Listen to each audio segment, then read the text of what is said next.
jira dhiifama naa godhaa tonguddoo isinitti haasa'inatti tolaa deebi'uuf hin jira waan ta'eef waan birriitiin osoo hin taane waan tarsiimootiin yaada.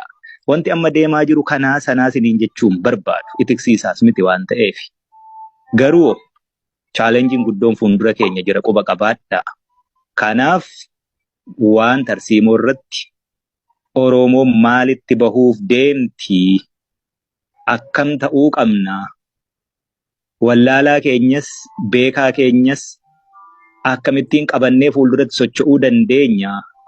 Baabura tokkotti akkamitti deebinee wal qabannee isteeshinii isa xumuraa irratti haga buunutti wal dandeenyee deemnaatti deema jechuudha. Abaa'oo boon beekuu hoogganni isaa abaluu miti. Akkas miti dubbichi.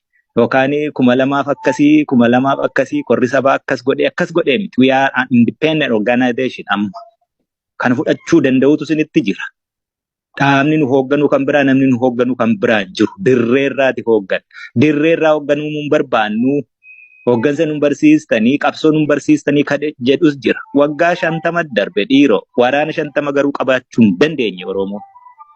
Kanas ilaala yoo sammuu qabdu ta'e. Waggaa 50 darbe kana hundumaa keessatti waraana bilisummaa Oromoo Oromiyaa guutuu keessatti diina waliin kiiloomeetira 1-2 irratti taa'ee leenjisee hidhachiisee lolchiisee mandara keessa taa'ee lole in history of this world ripheen lolaa akkasiitu jiraatee hin beeku. Takkaamayyuu hin jiraanne jechuudha. Kanaan dura immoo gammoojjii fagoo lafa waraabessii fi allaattiin foon keenya sooratti Oromoonuu jiraachuu keenya quban qabne keessatti wareegama kaffalleerra. Waraana xiqqoo taane waraana 500 horachuu hin dandeenya baa'oon barasaa guutuu keessatti. Kuni har'a yeroo ta'u isnaa miraakil hojjetameetu jijjiirame. Hojii sanatti waa gumaacha dhagaatti hin darbatiina. Yoommoo waa gumaachuu hin dandeessan ta'e callisaa dhiisaa sunuu gumaacha. Fayyaanaa ta'aa dhiifamaa teenshinii hedduu jira. Hojii hedduu jira. Ni hubattu jedhee yaadaa. Egaa milkaaha injifannoo.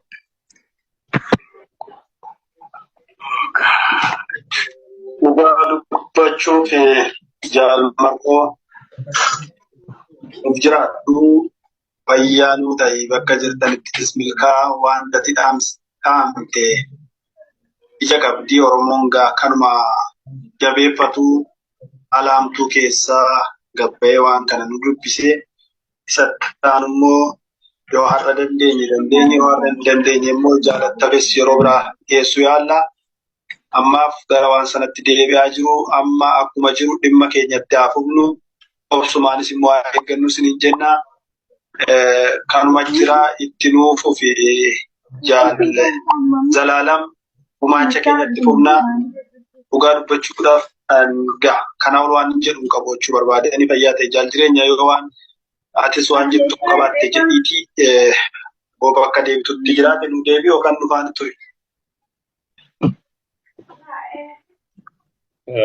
Ittuma fufuu keessantu gaarii natti fakkaata. Namoonni harka babaasan jiru sanatti deebi'aa tarii jira dhiifa haasaa dheeraallee qabu dhugumaa otoo danda'amee sila halkanii guyyaallee si waliin haasa'e natti tola. Yoo ammoo haalas jiru hubattanii xiqqoo gara kanatti yaada kiyyaa deemsisuurra sila waan irratti xiyyeeffatamuu qabutti xiyyeeffachuutu narra jira waan ta'eef yeroo gabaabduu qofaa amma bireekii irra jirra. Waan daqiiqaa xiqqooti isheematti fayyadamee nagaa sin gaafachuu barbaada. Baga jiraattanii dhaamsi sinii qabu dhaamsuma xiqqoo. Oromoon hojii walaa dorgomu arrabaa waliin dorgomiin mataa gadi qabadhaa hojjedhaa mul'achuun homaa gatii hin qabu. Waraanni bilisummaa Oromoo waan barbaadu beeka. Gaaffii sabaati harkaa qaba. Waraanicha egaa kallattii baay'eetiin akkinni waraana hin taane akka godhu waan baay'ee jira. Namni yoo waa gochuu dadhabe qabsoo kanatti gufuu ta'uu yoo baate qabsootti gufuu ta'uu dhabuuni akka nama rasaasa tokko gumaacheetti hin ilaalan. Kanaaf iyyuu buusii miti dubbiin keenya. Maallaqa funaanuu miti dubbiin keenya. Sirna ijaarrachuu feena. Kan boru egeree Oromiyaa, ijoollee Oromoo, ijoollee keenyaaf biyya taatu mul'ata qabna. Mul'anni kun immoo akka qoosaatti galman ga'u gufuu baay'eetu dura jira. Gufuun kun immoo akka salphaatti hin ka'u wareegama guddaadha gaafata. Kanaaf iyyuu Oromoon maallaqa qofaa irratti sammuunsaa qiyyaafatee yoo hojii hojjeta ta'e yeroo hedduu walitti bu'iinsa dhala. Ani gama koo yoo maallaqi haa hafuyyuu jechuutti hin jira. Isinummaan ijaarama.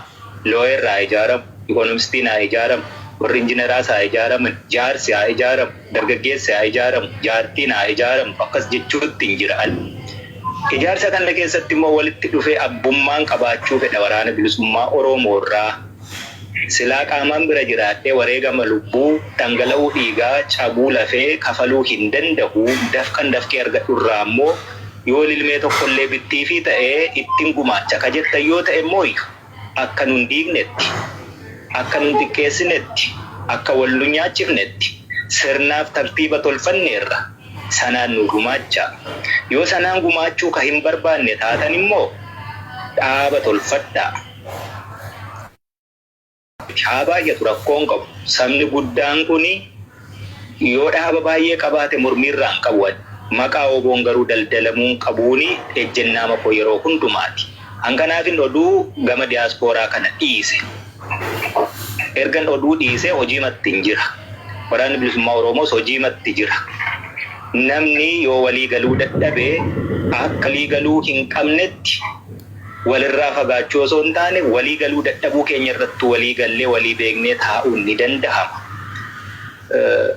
Dhuguma iffartii guddaatti gootanii baay'eetti investi gootanii qophii kana qopheeffattanii yeroo dheeraa toonsi waliin ture natti tola. Garuu qophiima kanallee fashalsuuf doomsuuf Oromoonti jiru kun akkitti walirratti hojjetanis immoo akkasuman arge. Ani carraa waan miidiyaa waan akkasii hordofuu sana qabu.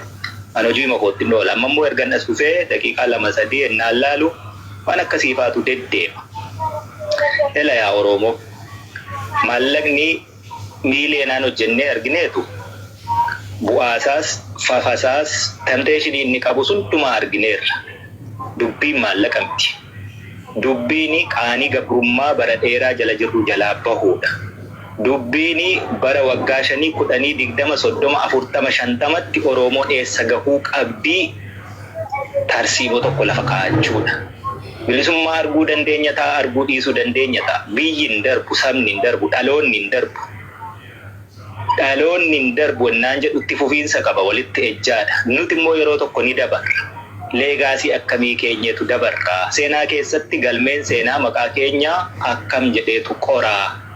Isa kana haa ilaallu. Dhimma maallaqaan laaliina. Buusiin maallaqaa lilmee nuubitti yoo ta'e bu'aa qabdi. Achi keessatti isinis abbummaadha qabaattu. Kan kanarraa hafee waraanni bilisummaa Oromoo har'a 200 miti, 300 miti, 2,000, 3,000 miti. Kuni buusii isin buustan qofaan socho'uu akka hin dandeenye beektu. Buusiin isin buuftan suni abbummaa akka qabaattaniif qofa. Waraanni bilisummaa Oromoo bajanni isaa guyyaatti miiliyoonaanidha socho'a.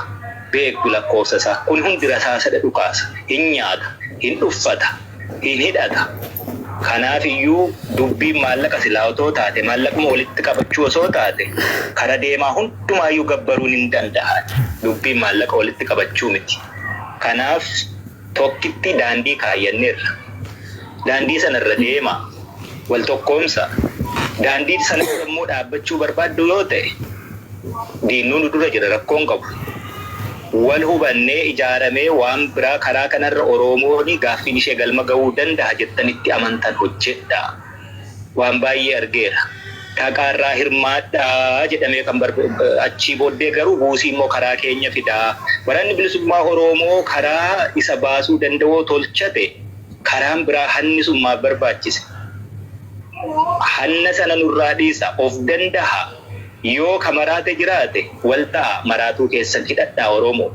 Yoo rakkate jiraate wal ta'a buusaa gonofaa qaba aadaa qaba Oromoon beela'ee naman kadhatu wal gargaara. Hanqanaachi gaachana sabaa ka ta'e kana silaa namni yoo maqaa isaa dhaga'u dinagdeen nu caalu, baay'ina uummataan nu caalu, baay'ina daangaa bal'ina lafaan nu caalu, wiizdamiitiin nu caalu. Waan fedhe ta'e iyyuu carraa barnootaa yoo dhabe Oromoon naachuraal wiizdamii qabaa jechuudha. Kana hunda keessa dabartaniitu olola meeqa keessa dabartaniitu asitti walitti qabamtanii jaarmiyaa ABO utubuutti jirtan. Namni hedduun ABO hin beeknu jedha. ABO'nis WBO'nis numaa jechuutti jirra malee maqaa haaraa miti kun. ABO'n jaarmiyaa siyaasaati. Jaarmiyaa siyaasaa hawaasummaa, dinagdee, dippiloomaasii, waraanaan galma gahuuf hojjetu. Sana keessaa sheerii guddaa ka qabu lafeetti cabee dhiigatti dhangala'ee lubbuutti dhabee ka sheerii guddaa taphatee galmaan gahuuf hojjetu WBO.